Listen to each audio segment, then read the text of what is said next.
What's up, everybody? Thanks for joining me. Once again, welcome back to the episode 61. TJ Watt versus Myles Garrett. Oh, I was waiting for this one. I was waiting for this debate.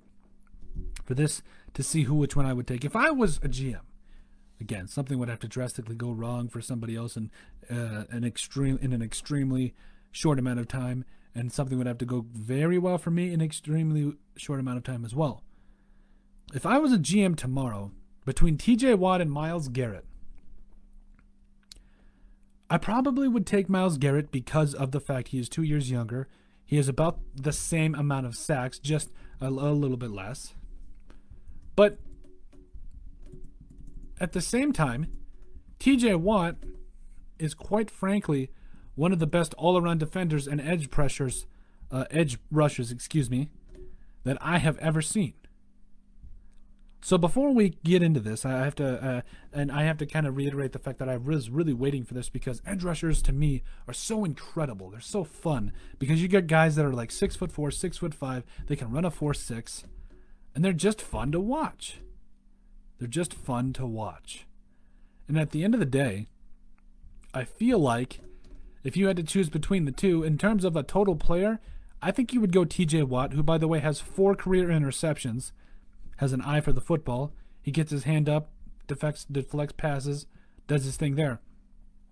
But if we want to talk about overall impact on the game, if we want to talk about the way that a man affects it, and defenses have to change their plans around it, Myles Garrett might be, in my opinion, one of the most special players already in his NFL career. Now, again, the last year's thing with Mason Rudolph was not in any way excusable. It was downright awful, but I'm hoping he moves past it, because if he can shed that little bit of part of his life, if he can show that he's a better human for it and be a better player for it, he's going to be something special.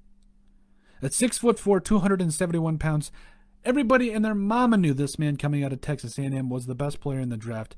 He's very clearly the most talented player on the Browns, easily. He could be the most talented in the entire NFL. He could be. He very well could be. So far through 4 years, he's got 40 sacks, and this year he's got 9.5. He's clearly going to get to 10. Last year he should have had way more than 10. He should have probably had 20. But he had the situation. He had to go through a little bit of a learning curve there. But I still think that if I was a GM, I would pick TJ Watt. In terms of overall player ability, I would pick TJ Watt over Myles Garrett. The main reason is because he seems to be more around the field. He seems to be doing his thing more.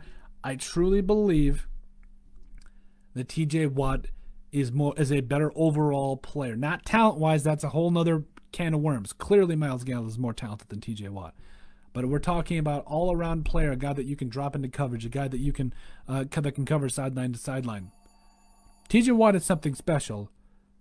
Myles Garrett is on a whole nother level in terms of being a pass rusher. I'd leave Myles Garrett to do his thing. I'd go after the quarterback, do his thing. But TJ Watt, I would stick with TJ Watt just to start out with, because of the way that he plays on defense and the impact he has in the entire game. Myles Garrett is in no way a slouch. Again, obviously one of the most talented players in the entire NFL. But I would stay with TJ Watt.